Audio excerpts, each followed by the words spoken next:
Marcus Aurelius once said, "You have power over your mind, not outside events. Realize this and you will find strength." In a world where emotions can feel like turbulent waves, how do we find our anchor? Join us as we explore 7 Stoic lessons that hold the key to mastering your emotions and navigating life's storms with unwavering resolve. Before we begin, I would appreciate if you liked the video so that you can help me to continue spreading the Stoic philosophy. If you are not subscribed, I recommend you to subscribe and activate the bell so you don't miss any video. Lesson number 1. Understand what's in your control. Have you ever found yourself caught in a storm? Not the kind with rain and thunder, but the storms of life. Unexpected events, disappointments, or sudden changes. The Stoics, philosophers from ancient Greece and Rome, have a lesson that feels like an anchor in these storms. The dichotomy of control. Picture this, you're planning an outdoor event, and despite all your preparations, it rains. Now you can't control the weather, no matter how much you'd like to. But your reaction to the rain, that's entirely up to you. You could lament, get frustrated, or you could adapt. Maybe move the event indoors or see the rain as a refreshing change. Epictetus, a Stoic philosopher who was born a slave and rose to become one of the most influential thinkers of his time, put it succinctly. Some things are in our control and others not. It sounds simple, right? But in this simplicity lies a profound wisdom that has the power to transform our lives. Every day we're faced with a myriad of situations. Some we can influence, like our daily routines, the books we read, or the company we keep. But many are beyond our grasp: global events, the actions of others, the passage of time, and yes, the weather. Now here's where it gets interesting. The Stoics believed that our well-being doesn't depend on external events, but on how we interpret and respond to them. It's not the event itself, but our judgment about the event that causes our emotions. Think back to a time you faced a setback. Maybe you didn't get that job you wanted. At the moment it felt like a disaster, but with time, perhaps you realized it was a blessing in disguise, leading you to a better opportunity or personal growth. But how do we put this into practice? Start by asking yourself, is this something I have control over? If the answer is yes, take action. If the answer is no, then it's an opportunity to practice acceptance and adaptability. By truly understanding and internalizing this principle, we can free ourselves from unnecessary anguish. We can navigate life with a sense of calm, knowing that while we can't control the winds, we can adjust our sails. In a world that often feels chaotic, the dichotomy of control is a beacon of clarity. It reminds us to focus our energy where it matters most and to embrace the serenity in knowing that some things are simply beyond our grasp. Lesson number 2. Reflect before reacting. In today's digital age, where immediacy is often celebrated, the art of reflection can seem like a relic of the past. Yet it's this very act of pausing and pondering that can be our saving grace in a world that demands rapid responses. Consider the countless times we're faced with decisions both big and small. From choosing a meal at a restaurant to deciding on a career path, the spectrum of choices is vast. But it's not just the magnitude of these decisions that matters, it's the manner in which we approach them. Let's delve into a common scenario, reading a message that strikes a nerve. Maybe it's a colleague questioning your work or a friend making an offhand comment. The gut reaction might be defensiveness or anger. But what if, instead of diving headfirst into that emotional whirlpool, you took a step back? By allowing yourself that momentary detachment, you're not suppressing your emotions. You're giving them a space to breathe, to be understood.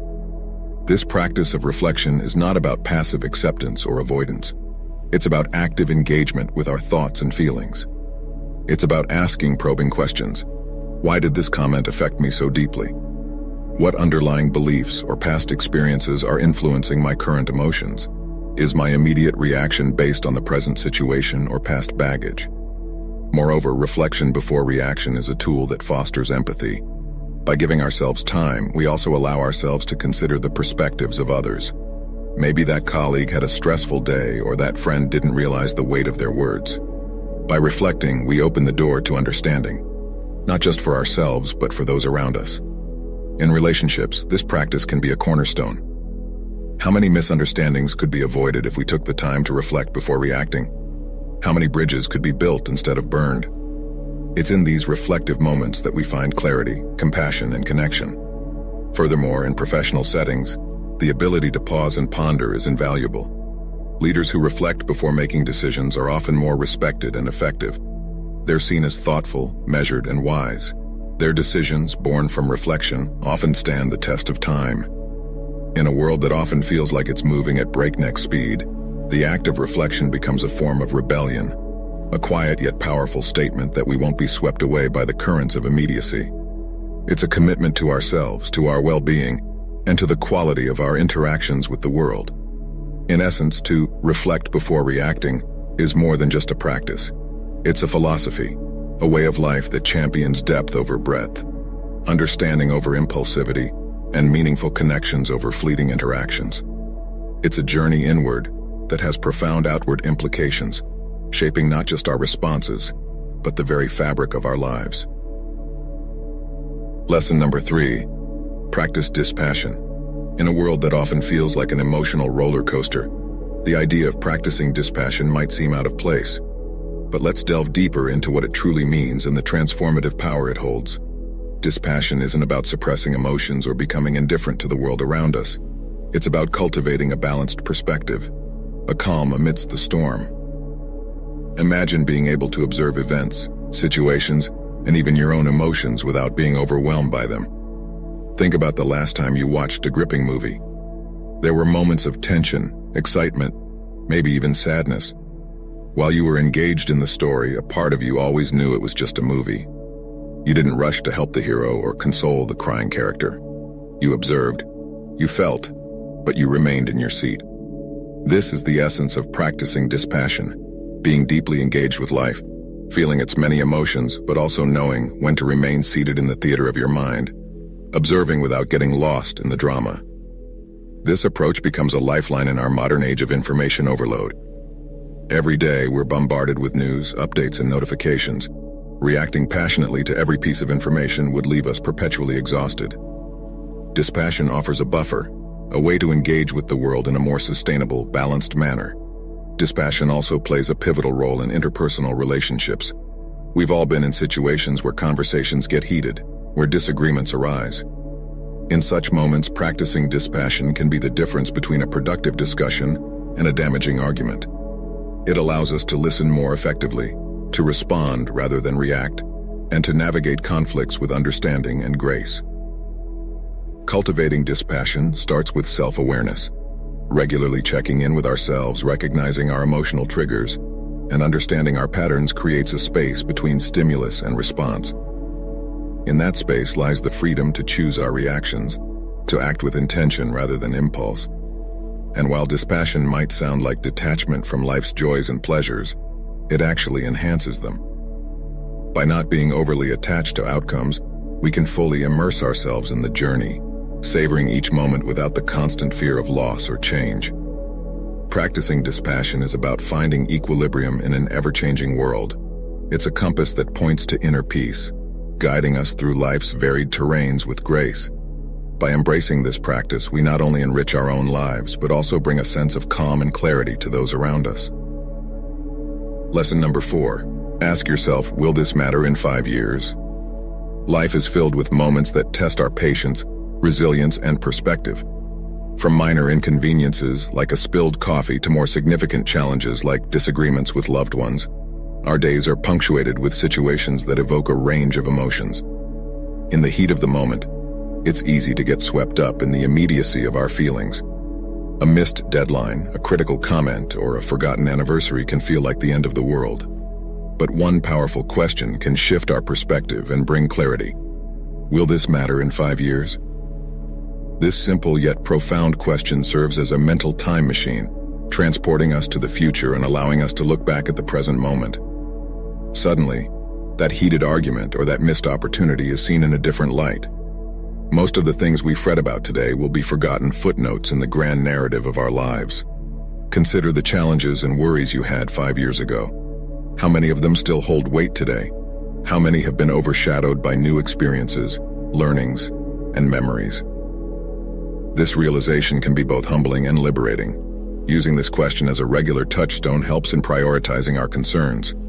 It assists us in distinguishing between short-term setbacks and long-term implications. For instance, while a bad day at work might feel overwhelming now, in the grand scheme of things, It's just one day in a career spanning decades. This perspective also fosters resilience. When faced with adversity, reminding ourselves of the bigger picture can reduce anxiety and promote problem solving. Instead of getting bogged down by the problem at hand, we can strategize, adapt, and move forward, knowing that time often brings clarity and solutions. But it's not just about minimizing our concerns. This question also encourages us to focus on what truly matters. If we want our actions and decisions to have lasting significance, we need to invest in relationships, personal growth, and experiences that stand the test of time. In a world that often emphasizes the now, will this matter in 5 years, is a beacon guiding us towards a life of purpose, perspective, and peace. By regularly revisiting this question, we can navigate life's ups and downs with grace, ensuring that our energy and attention are directed towards what truly counts. Lesson number 5, keep a Stoic journal. The act of journaling has been celebrated across cultures and epochs, not just as a record of events, but as a tool for introspection, growth, and clarity. The Stoics, with their emphasis on self-awareness and personal betterment, were no strangers to this practice. A Stoic journal isn't merely a diary of daily happenings. It's a space for reflection, for dialogue with oneself, for dissecting emotions, decisions, and reactions. It's where the external world meets the internal, where events are weighed against personal values and beliefs. Imagine ending your day by recounting not just what happened, but how you responded. Why did a particular comment upset you? What triggered that burst of joy during a mundane task? By dissecting our day, we begin to understand the patterns of our psyche. We start to see the triggers that sway our mood, the values that guide our decisions, and the habits that shape our days. Marcus Aurelius, the Roman emperor and Stoic philosopher, kept a journal which is now known as Meditations. It wasn't meant for publication.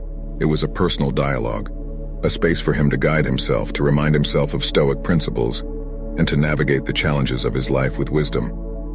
Through his writings, we see a man grappling with his responsibilities, his emotions, and his place in the cosmos.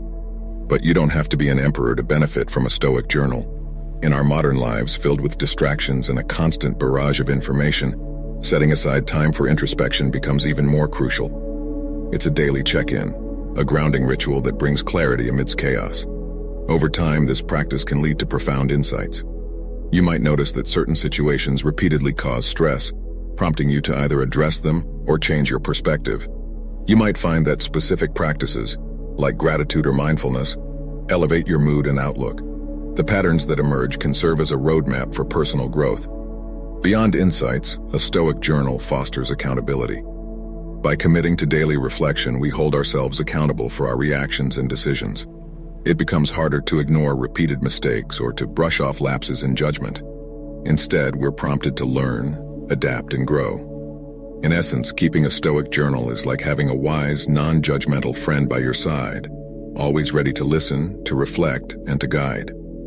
It's a commitment to personal growth, to understanding oneself better, and to living a life aligned with one's values and principles.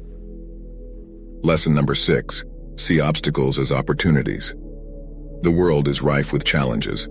From personal setbacks to global upheavals, obstacles are an inherent part of the human experience. But what if, instead of viewing these challenges as burdens, we saw them as opportunities in disguise? The Stoics held a powerful perspective on adversity. They believed that while we cannot always control the events that befall us, we can control our interpretation and response to them. This shift in perspective transforms challenges from mere setbacks to valuable lessons. A quote by the Stoic philosopher Marcus Aurelius encapsulates this idea beautifully. The impediment to action advances action. What stands in the way becomes the way. This means that every obstacle, every challenge, can propel us forward if we choose to see it as an opportunity for growth. Consider a river that encounters a boulder in its path. Instead of stopping, the river finds a way around it, either by eroding the boulder over time or by carving a new path. The boulder, an apparent obstacle, becomes an agent of change, reshaping the river's course.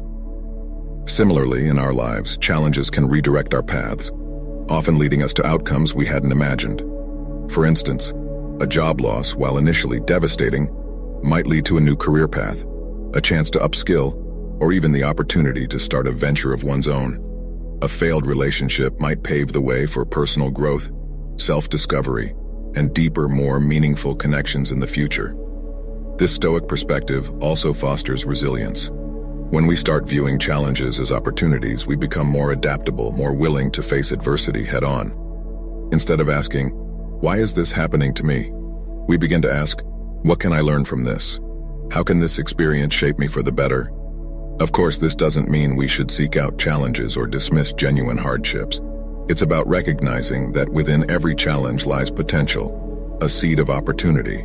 By nurturing this seed with a positive perspective, patience, and perseverance, we can transform obstacles into stepping stones, leading us towards growth, wisdom, and fulfillment.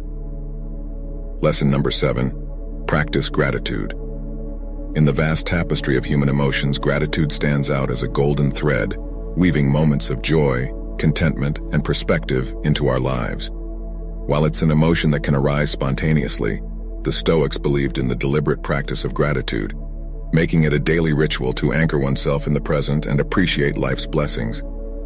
Gratitude is more than just saying thank you. It's a deep acknowledgement of the myriad forces, moments, and individuals that enrich our lives. It's about recognizing the beauty in the mundane, the lessons and challenges, and the fleeting nature of every experience, making it all the more precious. Seneca, a prominent Stoic philosopher, once said, "True happiness is to enjoy the present without anxious dependence upon the future." This encapsulates the essence of gratitude, being deeply rooted in the present, cherishing every moment, every experience, and every interaction. Consider the simple pleasures we often take for granted: the warmth of the sun on a cold day, the sound of laughter, a meal shared with loved ones, or the very breath that sustains us. By pausing to acknowledge and appreciate these moments, we magnify their beauty and significance in our lives. Practicing gratitude also offers a counterbalance to the human tendency to focus on what's lacking, on unmet desires, or on uncertainties about the future. By shifting our focus to what we have rather than what we lack, we cultivate contentment, reduce feelings of envy or resentment, and enhance our overall well-being. One might wonder, how does one cultivate this practice? It can be as simple as starting or ending the day by listing 3 things you're grateful for. Over time, this practice can transform your outlook, making you more receptive to life's blessings and more resilient in the face of challenges. Furthermore, gratitude strengthens relationships. By expressing appreciation for the acts of kindness, support, or love we receive from others, we nurture bonds, foster mutual respect, and create a positive feedback loop of goodwill and affection. In a world that often emphasizes more possessions, more achievements, more desires, gratitude is a gentle reminder of the abundance that already exists in our lives. It's a call to celebrate the present, to embrace life with open arms, and to tread the path of existence with a heart full of thanks. As the sun sets on another day, we're left with the echoes of ancient wisdom in our modern world. How will you harness these Stoic lessons to shape your tomorrow? We're eager to hear your thoughts and experiences. Share your insights in the comments below, and let's continue this journey of self-discovery together. I hope you enjoyed the video, and I am thankful for you joining us. And until next time, stay curious, stay grounded, and never stop seeking wisdom.